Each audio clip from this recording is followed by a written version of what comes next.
கடவுள் சொல்லும் கதை. அந்த கதையில் வந்து எதேனான்னு ஒரு கடவுள் இருக்காங்க. அவங்க வந்து போர்க்கடவுள்.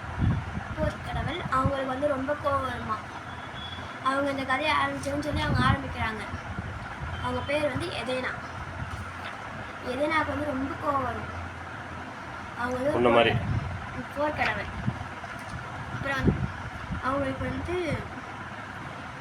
ஒரு சின்ன அவங்க பெரிய சாயனோடனே அவங்களுக்கு ஒரு போர்க்கடவுள் ஒரு இது கொடுக்குறாங்க. நிறைய கடவுளுக்கு ஒரு விதமான இது ஒரு பொறுப்புலாம் இருக்கான். ஒரு கடவுள் மருந்து கடவுள், விவசாய கடவுள், அந்த மாதிரி நிறைய கடவுள் இருக்காங்க. அவங்களுக்கு வந்து இந்த கடவுள் கொடுத்துறாங்க. அவங்க யோசிக்காமல் அவங்களுக்கு வந்து போர்க்கடவுள்னு ஒரு பட்டத்தை கொடுத்துட்றாங்க. அப்புறம் அவங்க வந்து போர்க்கடவுள். அதனால அவங்க மக்கள் எல்லாம் ரொம்ப பிடிக்குமா.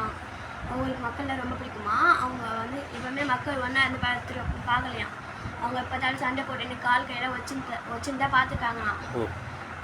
இவங்களுக்கு நான் கடவுளாக இருந்தது எனக்கு ரொம்ப பிடிச்சிருக்கு அப்படின்னு நான் அவங்க கடவுளாக இருந்தது எனக்கு ரொம்ப கொடுத்து வச்சுருக்கேன் அப்படின்னு சொல்லி இது பண்ணிடுறாங்க.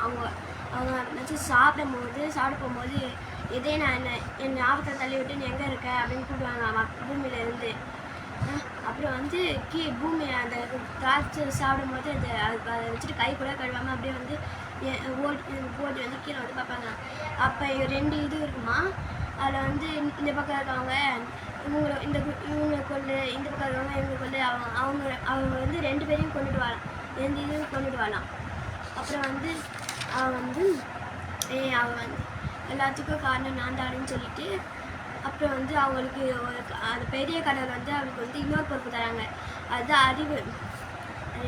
அப்புறம் அவள் வந்து அந்த தேவலோகத்துல காலக்காத ஒரே இடம்னா அது வந்து நூலகம் மட்டும்தானா. அவள் கத்திலாம் அடிக்க வச்சு அவள் பார்த்துருக்காளா. இதுக்கும் புத்தகம் ஒன்று பார்த்துட்டே இல்லையாம் அடிக்க வச்சு. அப்புறமா வந்து அதுலேருந்து ஒரு புத்தகம் எடுத்து படுக்கிறாளாம். அந்த பேர் தள்ளும் போது அவளுக்கு கையில் ஒரு மாதிரி இருக்கான். அப்புறம் வந்து கடவுளை வந்து நீங்கள் எதேனா இங்கே வா அப்படின்னு சொல்லி கீழே ஒரு போர் நடக்குது பூமியில். இப்போ தான் அழிவின் கடவுளுக்கும் ஒரு போர் நடந்து முடிஞ்சிச்சு. இதில் அழிவின் கடவுள் தான் அழிவின் கடவுள் தோத்துச்சு.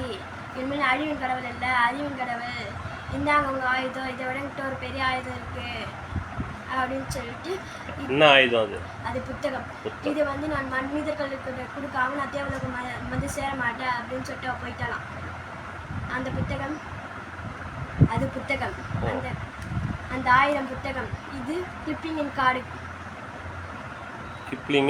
காடு. அந்த புக் தான் இதுவா? எல்லா புக்குமே ஒண்ணுதான். யார் எழுதுனது புக்? மருதன். வெறும் பேர் சொல்லக்கூடாது. எழுத்தாளர் மருதன். சூப்பர்.